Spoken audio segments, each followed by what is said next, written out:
On the Radio is brought to you by Zurich Insurance, the perfect place to catch up with all things Melbourne. If you enjoy this content and want more inside access from the team, make sure you visit the club website. Melbourne's GM of football, Port Adelaide Premiership player, Josh Mahoney joins us. Marnes, thanks for your time. Good morning, Kane. How are we going, Melbourne? I struggle to get a read, Marnes. There's some really good. You feel like you've turned the corner. On the weekend, you could have got there but didn't. Can I have it from your mind of how you think the team's gone so far? I think it's been a bit of what you've said. We've had like everyone, had a stop-start sort of a beginning to the season. Add to that, we had a game postponed in round 3, so it took a while for us to get some momentum. Really building in the last 3 weeks has been better. We've shown some really good patches and came up against a really good side in Brisbane who just did it for longer on the weekend. We know we've got a big challenge this week against Port Adelaide, so we think we're round about there. We're probably where the ladder suggests we are. He's pretty appropriate right now, but a really important patch coming up for us. Josh, that loss against Brisbane, it was very tight, and I know a loss is a loss, but do you take confidence from something like that you push them right there? Oh, in some ways you do, because Brisbane are playing really well and a really good side and going to compete pretty strongly this season. But really those are the games in a season like it is this year. You got to win those games, and now we've had 2 close losses of under a goal, and you got to make sure you win those ones, and they come down to critical moments in games. And there was some that we didn't do well enough, but also we felt like we did show some really good patches and dominated parts of play as well. So you get some confidence from it, but you got to start winning some games of footy this season. No doubt your midfield is starting to click though, led as he always does by Max Gawn, but Petrarca's been in great form. Viney, Oliver. Do you feel like though you're capitalising on Gawn's dominance? Not in the Brisbane game. They did a really good job of taking away his dominance in the hit-outs and really targeted him and beat us around the ball.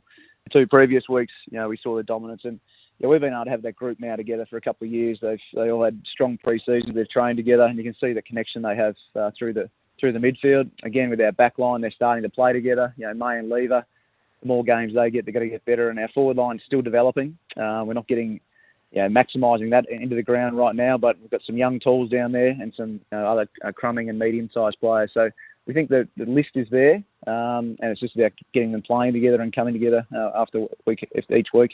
That man, Christian Petrarca, Marnes, has been spoken about a lot. It frustrates me a little bit that some AFL players it takes them too long to realise what is required to be so successful, but finally after 6 years, he seems to have got it. He's fit, he's lean, he's strong.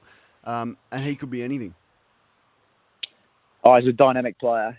Yeah, he's probably a couple of years ago it really clicked for him, and he's, as you know, Kane, the habits off the field are so important, and he decided that he wanted to be a really good AFL footballer, and that's where it starts. It starts with creating good habits off the field and then getting some consistency to his game. But now he's got the ability to go in the midfield for the whole game if he wants to. He's such a damaging forward, so.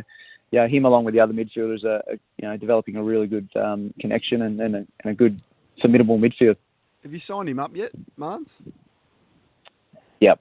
Yeah, he signed earlier this year for a couple more years.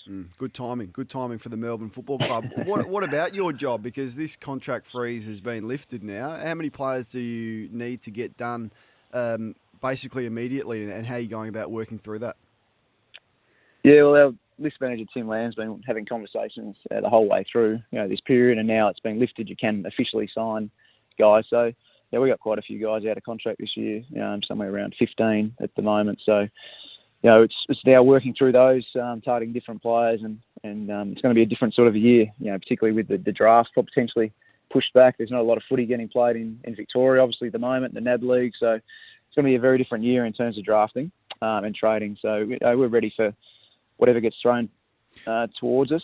But it's a different sort of year for everyone. And in terms of my job, I feel like a babysitter to 100 people at the moment, living in this hub life, which is the AFL have done a great job setting these hubs up. But it's not a perfect situation for everyone. Everyone, particularly in Victoria, it's hard when your family's at home and living in pretty strict lockdown conditions. But they tried to make the situation as perfect as it can be, and hopefully it's for a period of time for this year. We have to do what we have to do, and the key thing we need to do is win games. It makes the environment a lot happier.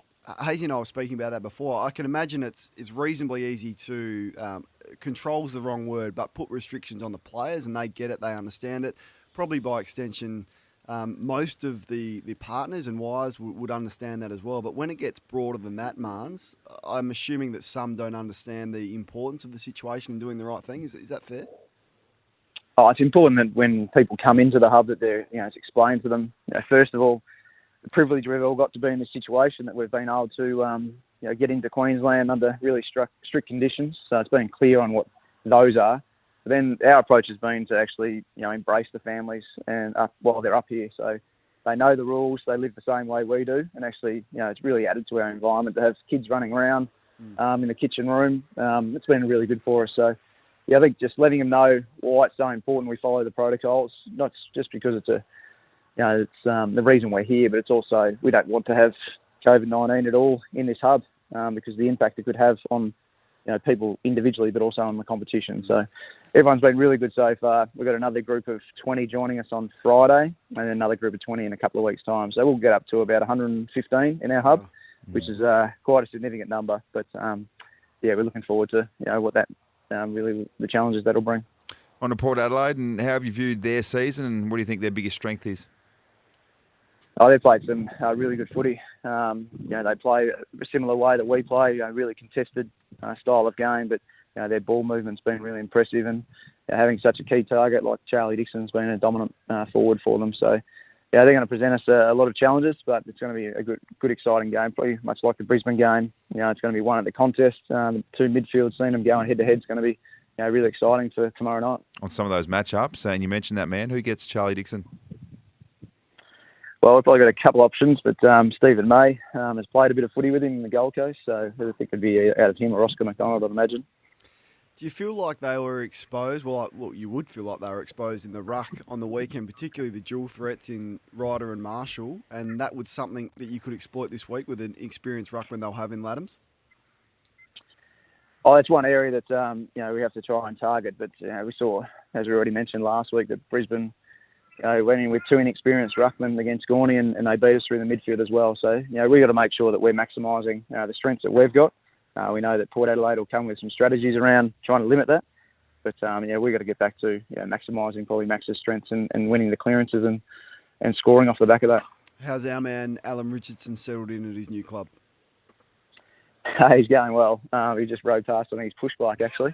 Has he got he went out on? early. No, he hasn't. He hasn't fully embraced that. But it's about a 500-metre trip from his room to the kitchen. He just couldn't feel like he could walk that far, so went and bought a bike on day one. He said the handlebars have only fallen off twice because he had to put it together. But no, he's going well. He's playing a really important role for us, in the director of coaching type of role, and been really good support for Goody, through the season. It's been an interesting season for everyone, and people that know senior coaches that like everything to be perfect. It's just not one of those years. So they need good mentors, good people around them to actually say that let's just make the situation as perfect as it can be. And it's been really important for that. Well, geez, the fitness professionals across the board would have had to earn their money across this season. It's just ridiculous what they've been put up against. But you've got one of the best in the business in Darren Burgess. What does the next few weeks look like in terms of training? Is it more or less? The players would say it's ideal. It's more games and less training, really. So, that's the way it's going to be. I mean, even this week of 4 days, we'll train tonight. We'll have a light training run tonight before tomorrow night's game. Had a little run yesterday. So really, it won't be a lot of time into training, and it's all going to be about recovery, which we're able to do. The beach is across the road up here, so guys have been able to get in the water quite a bit. So we go 4 days, and then 6, then 4. So it's a challenge for everyone. We're in a healthy position at the moment. We've got a list of probably 40 to choose from, which is a really good position to start. And we think our players are prepared for this. During the COVID period, we knew that there was potential of 4 and 5 day breaks. So Burjo, with his team, put a program together to prepare them for that. So they're ready for it, and we'll just pick our best team every week. Melbourne's Jam of Footy, Josh Mahoney, joins us. Port Adelaide taking on Melbourne at the Gabba tomorrow night. Hey, Marnes, Stephen Hocking has written to the clubs expressing the coaches just to be a little bit careful about what they say about the officials. I actually like it. I think it is a great insight. We know Simon Goodwin had his say on the ARC system when there was a mistake made in your game late on the weekend. How was that received by the clubs, and what responsibilities do the AFL coaches have when commenting on the rules and officials? No, it was just a good reminder from Steve and the AFL that we are in a competition where we have to respect everyone's roles, and the umpires are doing it hard like we are as well. They're living in a hard situation, and they're playing a really important role for us. So it was a good reminder for everyone. Everyone's attitude is that we have to keep supporting our game. I don't like the language that gets spoken quite a bit about our game, and it's in a bad position. I think we talk our game down way too much. I'd rather people talk up our game. It's a good reminder for us. They play a really important role. And we mentioned the playing situation with contracts. When we have to inform your assistant coaches, is it about this time of the year usually that they need to be informed about next year? When will that take place? I'll be over probably the next month. We're starting to get more information now about the soft cap for next year, what that's going to be, and start to look at how that's going to impact different people. It's really decisions that have to be made. Unfortunately, that our industry is going to shrink in terms of headcount. That's probably undeniable at this stage. So, there are going to be some tough conversations that we're going to have with some people, and just have to navigate our way through that in the next month or so. Did like the way you invested in the draft last year. A couple of elite young players. Luke Jackson was a risk, I thought, because not a lot of clubs take ruckman early. I know he can play a bit of forward, but that looks to be paying off from what I've seen. He's an impressive type. He is, yeah. He's showing everything that we thought he'd have. And he's a tall, but his running ability. He's one of our best runners already as a young player, and he's already shown his ruck, the way he follows up after contests. He's showed some good signs down forward. So he's shown some really good things. And then Keziah Pickett as well. Such an excitement machine. We think he's not far away from really exploding in a game. He's just gets to contests, and his pressure is really exciting down there. He just has to ease up on a few of his tackles. He's $1,000 lighter this week after an incident, which we don't want that to continue. But they're two exciting players. We thought it was important to go to the draft, get 2 first-round picks in last year, and they're both proving to be really good assets for us. George, how is Cozzy going just in terms of settling into life as an AFL player? We got to speak to him a few months ago, just before the draft, and it was a young man of very few words. I don't think his interview would have gone for very long. No, he's been excellent. No, he's a really good character. I'm up here with Troy Chaplin as well, and we keep saying how much he reminds us of Byron. He's got those cheeky little habits, Kane, that you can never know what he's quite up to. But he's been really good for the group. He's slipped in pretty easily into AFL. The standards that are required, he trains really hard, and he does a lot of the things that we want a Melbourne player to do. So, he's going to be an exciting player for a long period of time. You're always generous with your time, mate. We appreciate it. Good luck for the rest of the year. Good on you, Kane. Good on you, Hazy.